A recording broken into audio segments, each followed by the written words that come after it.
ഹരേ കൃഷ്ണ. ഇനി നമുക്ക് രണ്ടാമത്തെ ശ്ലോകം നോക്കാം. തസ്യാത്മജാസ്ത്വയുതമീശ പുനഃ സഹസ്രം ശ്രീനാരദസ്യ വചസാ തവ മാർഗമാപു നൈകത്ര വാസം ഋഷയേ സമുമോച ശാപം ഭക്തോത്തമസ്തു ഋഷിരനുഗ്രഹമേവ മേനേ.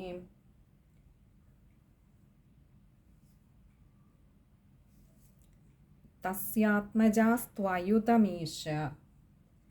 തസ്യ ആത്മജ തു അയുതം ഈശ. ഇങ്ങനെ 5 വാക്കുകൾ ചേരുന്നതാണ് തസ്യാത്മജാസ്ത്വയുതമീശ. തസ്യ എന്ന് പറഞ്ഞാൽ അവൻ്റെ, ഇവിടെ ആ ദക്ഷൻ്റെ ആത്മജ പുത്രന്മാർ, തു ആകട്ടെ, ആ ദക്ഷൻ്റെ പുത്രന്മാരാകട്ടെ, അയുതം ഈശ. അയുതം എന്ന് പറഞ്ഞാൽ 10,000, ഈശ എന്ന് പറഞ്ഞാൽ അല്ലയോ ഗുരുവായൂരപ്പ, ആ ദക്ഷൻ്റെ 10,000 പുത്രന്മാരാകട്ടെ, പുനഃസഹസ്രം. പുനഃ എന്ന് പറഞ്ഞാൽ വീണ്ടും വേറെയൊരു, സഹസ്രം 1000. അപ്പോൾ ദക്ഷന് 10,000 പുത്രന്മാർ ആദ്യത്തെ ഒരു വിഭാഗമായിട്ട് പറയും. അവരെയാണ് ഹര്യശ്വന്മാരെന്ന് പറയുന്നത്. പിന്നീടുണ്ടായ 1000 പുത്രന്മാരെ ശബളാശ്വന്മാരെന്ന പേരിലും അറിയപ്പെടും. ഇവിടെ ഈ 10,000 പുത്രന്മാരും പിന്നെയുണ്ടായ 1000 പുത്രന്മാരും, അതായത് ഹര്യശ്വന്മാരെയും ശബളാശ്വന്മാരെയും ശ്രീനാരദസ്യ വചസ, ശ്രീനാരദ മഹർഷിയുടെ വചസ വാക്കുകൾ കൊണ്ട്, നിർദ്ദേശമനുസരിച്ച്, തവ മാർഗമാപു അങ്ങയുടെ മാർഗമാപു. ആപു എന്ന് പറഞ്ഞാൽ സ്വീകരിച്ചു, പ്രാപിച്ചു. മാർഗമാപു അങ്ങയുടെ മാർഗത്തെ പ്രാപിച്ചു, അങ്ങയെ ഉപാസിക്കുവാനായിട്ട് പുറപ്പെട്ടു. നൈകത്രവാസം ഋഷയെ സമുമോച ശാപം. നൈകത്ര, ന ഏകത്ര ആണ് നൈകത്ര. ന എന്ന് പറഞ്ഞാൽ ഇല്ല, ഏകത്ര എന്നാൽ ഒരിടത്ത് തന്നെ. വാസം ഋഷയെ, വാസം ഋഷയെ, ഇങ്ങനെ 2 വാക്കുകൾ ചേരുന്നതാണ് വാസം ഋഷയെ. വാസം എന്ന് പറഞ്ഞാൽ സ്ഥിരമായി നിൽക്കുക, വസിക്കുക. ഋഷയെ, ആ ശ്രീ നാരദ മഹർഷിക്ക്, സ മുമോച ശാപം. സഹ എന്ന് പറഞ്ഞാൽ ആ, ഇവിടെ ആ നാരദ മഹർഷിക്ക് മുമോച ശാപം. മുമോച എന്ന് പറഞ്ഞാൽ അങ്ങനെ വരട്ടെ എന്ന ശാപം, ശപിച്ചു. അങ്ങനെ വരട്ടെ എന്നൊരു ശാപം ദക്ഷനിൽ നിന്നും ശ്രീ നാരദ മഹർഷിക്ക് കിട്ടി. ഭക്തോത്തമസ്ത്വൃഷിരനുഗ്രഹമേവ മേനേ. ഭക്തോത്തമ ഋഷി, ഭക്തോത്തമ തു ഋഷി അനുഗ്രഹം ഏവ. ഇങ്ങനെ 5 വാക്കുകൾ അവിടെ വരുന്നുണ്ട്. ഭക്തോത്തമസ്ത്വൃഷിരനുഗ്രഹം, ഋഷിരനുഗ്രഹമേവ. ഭക്തോത്തമ എന്ന് പറഞ്ഞാൽ പരമ ഭക്തനായിട്ടുള്ള, ഭക്തോത്തമനായിട്ടുള്ള, ഭാഗവതോത്തമനായിട്ടുള്ള ഋഷി, ആ ശ്രീ നാരദ മഹർഷി ആകട്ടെ, ഭക്തോത്തമസ്ത്വൃഷി, അവിടെ തു, ഭക്തോത്തമനായിട്ടുള്ള നാരദ മഹർഷി ആകട്ടെ, അനുഗ്രഹമേവ, ഇത് അനുഗ്രഹം തന്നെയായി കണക്കിലാക്കി. മേനെ എന്ന് പറഞ്ഞാൽ വിചാരിച്ചു, അങ്ങനെ കരുതി, അങ്ങനെ അതിനെ മാനിച്ചു. ഇവിടെ കഥ എന്താണെന്ന് വെച്ചാൽ, നമുക്കറിയാം ദക്ഷൻ എന്ന് പറയുന്നത് നമ്മൾ കണ്ടിരുന്നു, പ്രജാസൃഷ്ടിക്കായിക്കൊണ്ട് ആദ്യം ഭഗവാനെ ഉപാസന ചെയ്ത് ഭഗവാനെ ഭജിച്ചുകൊണ്ട് ആണ് ഇങ്ങനെയുള്ളൊരു കർമ്മത്തിലേക്ക് കടന്നത്, അല്ലേ? അപ്പോൾ ഏതൊരു സൃഷ്ടികർമ്മവും തുടങ്ങുന്നത് ഭഗവാനെ നന്നായി വിചാരം ചെയ്തുകൊണ്ട്, ഭഗവാനെ നന്നായി ധ്യാനിച്ച് ഉപാസിച്ച് വേണം ഏതൊരു സൃഷ്ടികർമ്മവും തുടങ്ങുന്നതിന്. ദക്ഷൻ കാണിച്ചു കൊടുത്ത അതേ മാർഗം തൻ്റെ പുത്രന്മാർക്കായിട്ടും കാണിച്ചു കൊടുത്തുകൊണ്ടാണ്, അല്ലെങ്കിൽ അതേ മാർഗം നിർദ്ദേശിച്ചു കൊടുത്തുകൊണ്ടാണ് ആദ്യമുണ്ടായ 10,000 പുത്രന്മാരെ, ഹര്യശ്വന്മാരെ ഭഗവാനെ ഉപാസിക്കുന്നതിനായിട്ട്, ഭജിക്കുന്നതിനായിട്ട് പറഞ്ഞു വിടുന്നത്. ആ പോകുന്ന വഴിയിൽ വെച്ചിട്ടാണ് ശ്രീ നാരദ മഹർഷിയെ കാണുന്നത്. ആ നാരദ മഹർഷി ഇവിടെ പോവുകയാണ്. എന്തിനാണ്? അപ്പോൾ പ്രജാസൃഷ്ടിക്കായി ഭഗവാനെ ആദ്യം ഉപാസിക്കുന്നതിന് വേണ്ടി പോവുകയാണ്, ഭജിക്കുന്നതിന് വേണ്ടി പോവുകയാണ് എന്ന് പറയുമ്പോൾ നാരദ മഹർഷി പറഞ്ഞു കൊടുക്കുന്നതാണ്, ഈ പ്രജാസൃഷ്ടി എന്ന് പറയുന്നത് അത് ഭഗവാനെ ധ്യാനിച്ച് നേടുന്നത് നല്ലത് തന്നെ. പക്ഷേ ആ ഒരു സൃഷ്ടികർമ്മത്തിലേക്ക് ഏർപ്പെടുമ്പോൾ ഭഗവാനെക്കുറിച്ചുള്ള വിചാരം ചിലപ്പോൾ വിട്ടുപോകാം. മറിച്ച് എല്ലാ സമയത്തും ഭഗവാനെക്കുറിച്ച് തന്നെ വിചാരം ചെയ്തുകൊണ്ടിരിക്കാൻ കഴിഞ്ഞാൽ അതിൽ നിന്ന് കിട്ടുന്ന ഒരു ആനന്ദത്തോളം വരില്ലല്ലോ. ഇവിടെ കാര്യസാധ്യത്തിന് വേണ്ടി കുറച്ച് സമയത്തേക്ക് മാത്രം ഭഗവാനെ ഉപാസന ചെയ്യുന്നത്. അതുകൊണ്ട് തുടർച്ചയായി ഭഗവാനെ ഉപാസന ചെയ്താൽ ജീവിതം ധന്യമായി തീരും. ഇങ്ങനെയുള്ള ശ്രീ നാരദ മഹർഷിയുടെ വാക്കുകൾ കേട്ടിട്ട് ആദ്യം വന്ന ഹരിയശ്വന്മാർ ഇങ്ങനെ ഭഗവാന്റെ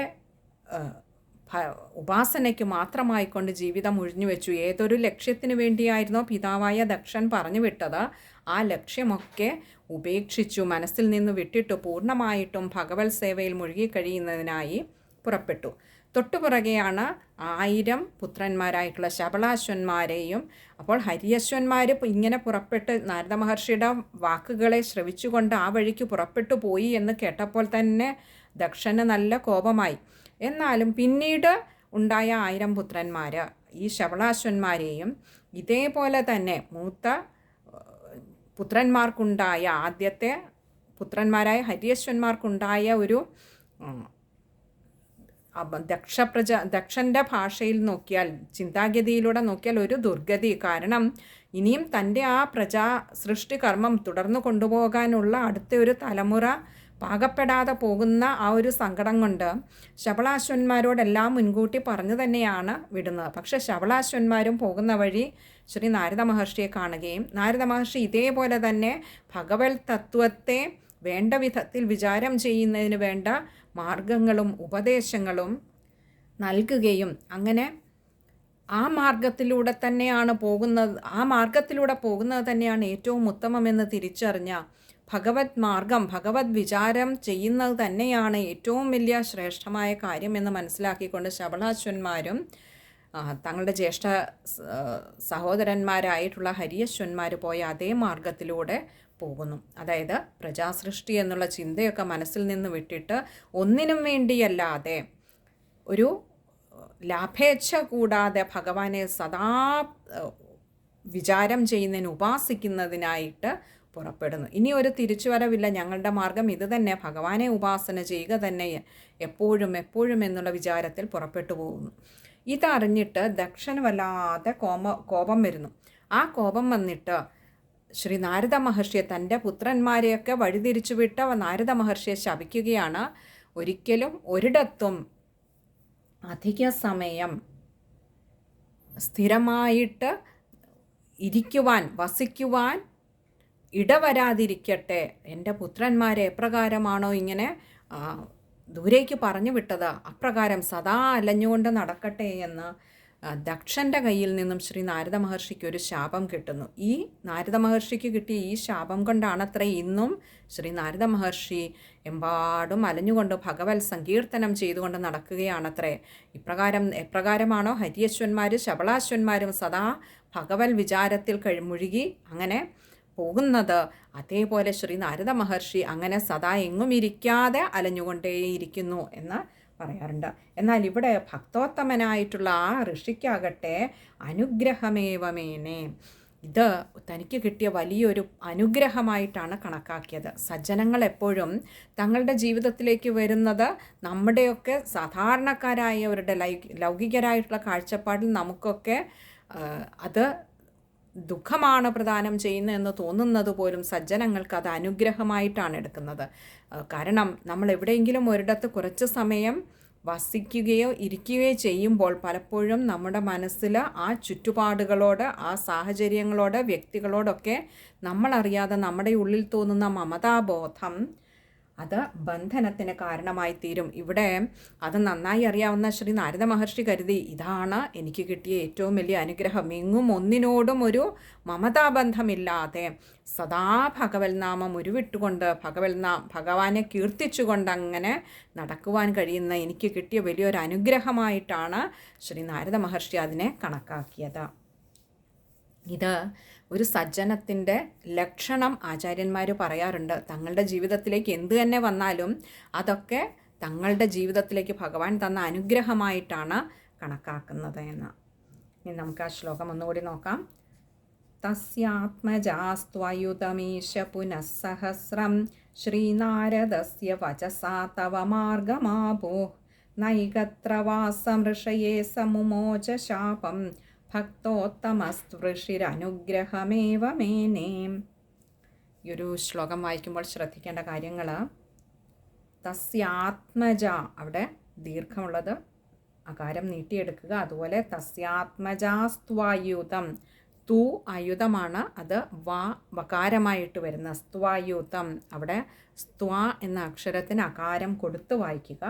അതുപോലെ തസ്യാത്മജാസ്ത്വായുധമീശ, അവിടെ ആയുധം ഈശ ആണ്, ഈ കാരം ശ്രദ്ധിച്ചെടുക്കുക.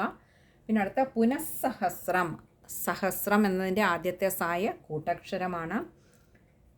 രണ്ടാമത്തെ വരിയിൽ വരുമ്പോൾ മാർഗമാപു, മാർഗം ആപുഹു ആണ്, അവിടെ മാർഗമാപു, അവിടെ അകാരം മായ്ക്ക് അകാരം കൊടുത്ത് വായിക്കുക. അതുപോലെ വിസർഗം പകുതി അകാരത്തിൽ നിർത്തുക. പിന്നെ അടുത്തത് വാസം ഋഷയെ, വാസം ഋഷയെ, അത് ശ്രദ്ധിക്കുക. പിന്നെ അവസാനത്തെ വരിയിൽ വരുമ്പോൾ ഭക്തോത്തമസ്തൃഷിരനുഗ്രഹമേവ മേനെ, ഭക്തോത്തമസ്തൃഷി, സ്ത്വൃ അത് തു റി ആണ്, ഋഷി എന്നുള്ളതിൻ്റെ, അത് ശ്രദ്ധിക്കുക. അതുപോലെ ഭക്തോത്തമസ്തൃഷിരനുഗ്രഹമേവ, രായ്ക്ക് അകാരം കൊടുത്ത് അനുഗ്രഹം, അതുപോലെ അനുഗ്രഹം ഏവ, ഭക്തോത്തമസ്തൃഷിരനുഗ്രഹമേവ, അത് ശ്രദ്ധിച്ച് വായിക്കുക. ഇനി നമുക്ക് മൂന്നാമത്തെ ശ്ലോകമാണ്. ഷഷ്ട്യാ തതോ ദുഹിതൃഭിസൃജതഃ കുലൗഘാൻ ദൗഹിത്രസൂനുരഥ തസ്യ സ വിശ്വരൂപഃ ത്വൽസ്തോത്രവർമ്മിതമജാപയദിന്ദ്രമാജൗ ദേവത്വദീയ മഹിമാ ഖലു സർവജൈത്രഃ. ഈ ഒരു ശ്ലോകത്തോടു കൂടി ദക്ഷചരിതം ഇവിടെ കഴിയുകയാണ്. 3 ശ്ലോകങ്ങളിലായിട്ട് അത് വളരെ ചുരുക്കി ശ്രീ മേൽപ്പത്തൂർ നാരായണ ഭട്ടതിരിപ്പാട് പറഞ്ഞു തരികയാണ്. ഇനി മൂന്നാമത്തെ ശ്ലോകം. ഷഷ്ട്യാ തതോ ദുഹിതൃഭി, ഷഷ്ട്യ എന്ന് പറഞ്ഞാൽ 60, തതഃ എന്ന് പറഞ്ഞാൽ അതിനുശേഷം, അനന്തരം, അതായത് ഈ 10,000 പുത്രന്മാരും പിന്നീടുള്ള 1000 പുത്രന്മാരും ഇങ്ങനെ ഭഗവത് മാർഗത്തിലേക്ക് ശ്രീ നാരദ മഹർഷിയുടെ വാക്കുകൾ ശ്രവിച്ചുകൊണ്ട് പോയതിന് ശേഷം, ഷഷ്ട്യ 60 ദുഹിതൃഭി പെൺമക്കൾ, സൃജതഃ എന്ന് പറഞ്ഞാൽ ജനിച്ചു. ആർക്ക്? ആ ദക്ഷന്. അങ്ങനെ 60 പെൺകുട്ടികൾ ജനിച്ചു. കുലൗഘാൻ, അതായത് കുലൗഘാൻ എന്ന് പറഞ്ഞാൽ ഓഖം ഒഴുക്ക്, കുലൗഘാൻ പല വംശങ്ങളെയും സൃഷ്ടിച്ചു കൊണ്ടിരിക്കുന്ന ആ ദക്ഷൻ്റെ. അപ്പോൾ ഈ 60 പെൺകുട്ടികളിലൂടെ ഇനി അടുത്ത 60 പരമ്പരകൾ അങ്ങനെ പോകാൻ പോവുകയാണ്. അപ്പോൾ അങ്ങനെ പല വംശങ്ങളെ സൃഷ്ടിച്ചു കൊണ്ടിരുന്ന ആ ദക്ഷന് അങ്ങനെ പിന്നീട് 60 പെൺകുട്ടികൾ ജനിച്ചു.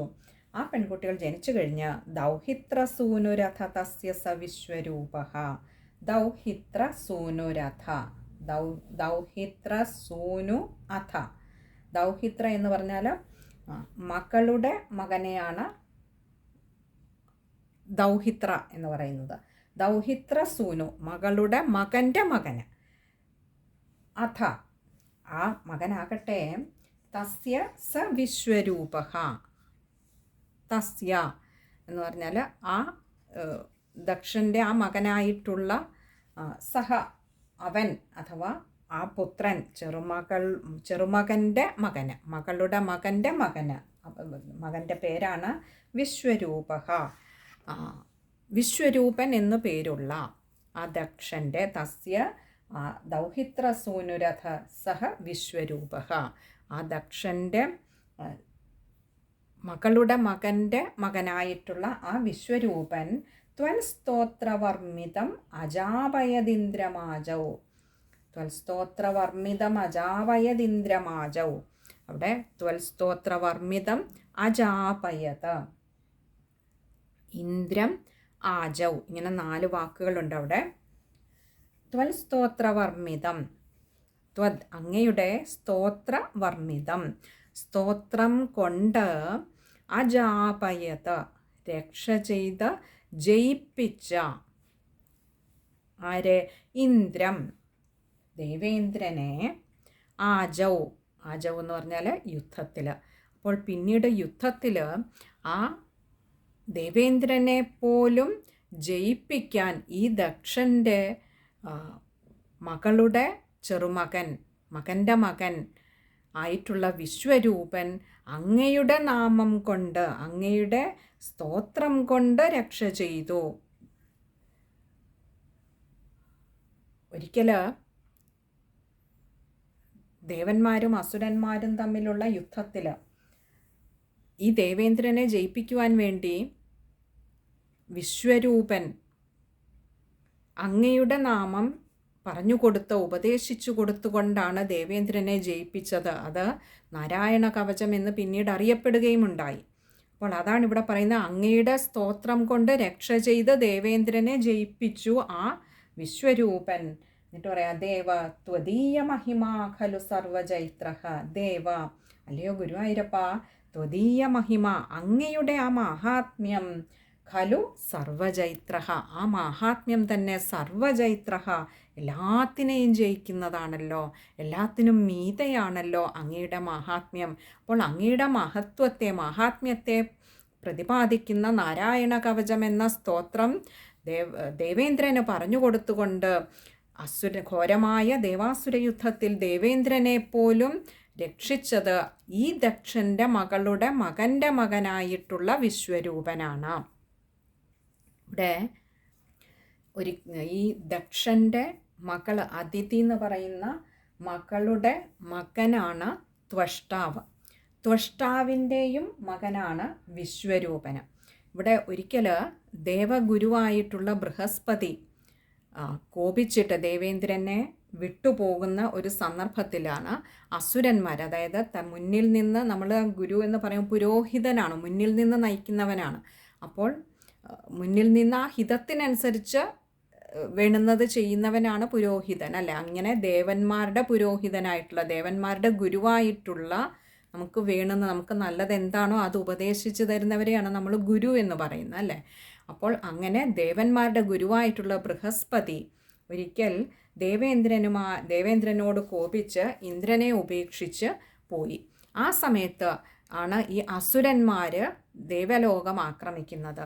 ആ സമയത്ത് ദേവേന്ദ്രന് ഒരു വഴികാട്ടിയാവാൻ ഒരു ഗുരു ആയിട്ട് ആരുമില്ലാതെ ഇരുന്ന സമയത്താണ് ദേവേന്ദ്രൻ ത്വഷ്ടാവിനെ സമീപിക്കുന്നത്. എന്തിനാണെന്ന് വെച്ചാൽ ത്വഷ്ടാവിൻ്റെ പുത്രനായിട്ടുള്ള വിശ്വരൂപനെ തങ്ങളുടെ ഗുരുവാക്കാനായിട്ട് വിട്ടയക്കണമെന്നും പറഞ്ഞ് സമീപിക്കുന്നു. അങ്ങനെ വിശ്വരൂപനെ വിട്ടയക്കുന്നു. അങ്ങനെ ഈ വിശ്വരൂപൻ ആ സമയത്ത് ദേവന്മാരുടെ ഗുരുവായിട്ട് സ്ഥാനമേൽക്കുന്നു. അപ്പോഴാണ് ഈ ദേവന്മാരും അസുരന്മാരും തമ്മിലുള്ള ഘോരമായ യുദ്ധം നടക്കുന്നത്. അങ്ങനെ ഘോരമായ യുദ്ധം നടക്കുന്ന സമയത്ത് അപ്പോഴത്തെ ദേവഗുരുവായിരുന്ന വിശ്വരൂപൻ അങ്ങയുടെ മഹത്തായ സ്തുതികളാൽ നിറഞ്ഞു തുളുമ്പുന്ന ഈ നാരായണ കവചം ദേവേന്ദ്രൻ ഉപദേശിച്ചു കൊടുത്ത് അങ്ങനെയാണ് ഈ അസുരന്മാരെ തോൽപ്പിക്കാനായതും ദേവേന്ദ്രന് ദേവലോകം തിരിച്ചു പിടിക്കാനായതും. ഇതാണ് ഇതിൻ്റെ പിന്നിലുള്ള ഒരു കഥ. ഇനിയും ഒന്നുകൂടി പറഞ്ഞുകൊള്ളട്ടെ. ഇവിടെ അദിതിയുടെ മകനാണ് ത്വഷ്ടാവ് എന്ന് പറഞ്ഞു. ഈ ത്വഷ്ടാവെന്ന് പറയുന്നത് ദ്വാദശാദിത്യന്മാരിൽ ഒരാളാണ്. അതായത് അദിതിക്ക് 12 മക്കൾ ഉണ്ടാകുന്നുണ്ട്. ഈ അദിതിയുടെ 12 മക്കളെയാണ് ദ്വാദശാദിത്യന്മാരെന്ന് പറയുന്നത്. അതിൽ 4ാമത്തെ പുത്രനാണ് ത്വഷ്ടാവ്. അപ്പോൾ ഇതാണ് ഈ നാരായണ കവചത്തിൻ്റെ മഹത്വം. ഇവിടെ ഒന്ന് ചുരുക്കി ഒന്ന് പ്രതിപാദിച്ചു പോവുകയാണ് ശ്രീ മേൽപ്പത്തൂർ നാരായണ ഭട്ടതിരിപ്പാട്. അപ്പോൾ ഹരിയശ്വന്മാർക്കും ശബളാശ്വന്മാർക്കും ശേഷം 60 പെൺമക്കളുണ്ടാകുന്നു. ആ 60 പെൺമക്കളിൽ അദിതിയുടെ പുത്രനായ ത്വഷ്ടാവിൻ്റെ പുത്രനായ വിശ്വരൂപൻ, അല്ലയോ ഭഗവാനെ, അവിടുത്തെ മഹത്തായ സ്തുതികളാൽ നിറഞ്ഞ നാരായണ കവചം ഉപദേശിച്ചുകൊണ്ട് ദേവേന്ദ്രനെ യുദ്ധത്തിൽ ജയിക്കാനായിട്ട് സഹായിക്കുന്നു. അങ്ങയുടെ ഈ നാമങ്ങളുടെ സ്തുതികളുടെ ഒക്കെ മഹത്വം ഭഗവാനെ ആരെയും ജയിക്കാനാവുന്നതാണല്ലോ. അഥവാ എല്ലാത്തിനും മീതെ നിൽക്കുന്ന അങ്ങയുടെ നാമങ്ങളുടെ പോലും മഹത്വം ഭഗവാനെ ആർക്കാണ്, അല്ലയോ ഗുരുവായൂരപ്പ, വർണ്ണിക്കാനാവുന്നത്? ഇങ്ങനെ ഇത്രയും പറഞ്ഞുകൊണ്ട് ദക്ഷചരിതം ഇവിടെ അവസാനിപ്പിക്കുകയാണ് ശ്രീ മേൽപ്പത്തൂർ നാരായണ ഭട്ടതിരിപ്പാട്. ഈ ദക്ഷചരിതം പറയുന്നതിൽ വലിയൊരു പാഠം നമുക്കുള്ളത് ഹരിയശ്വന്മാരുടെയും ശബളാശ്വന്മാർക്കും മുൻപ് ദക്ഷൻ ചെയ്തതും അത് തന്നെയാണ്. നമുക്ക് സന്താനോൽപത്തി എന്ന് പറയുന്നത്, അല്ലെങ്കിൽ അടുത്ത ഒരു തലമുറയെ സൃഷ്ടിക്കുക എന്ന് പറയുന്നത് ശാരീരികമായ സുഖത്തിൻ്റെ അനന്തരഫലമാകരുത് സന്താനങ്ങളെന്ന് കാണിച്ചു തരുന്നു.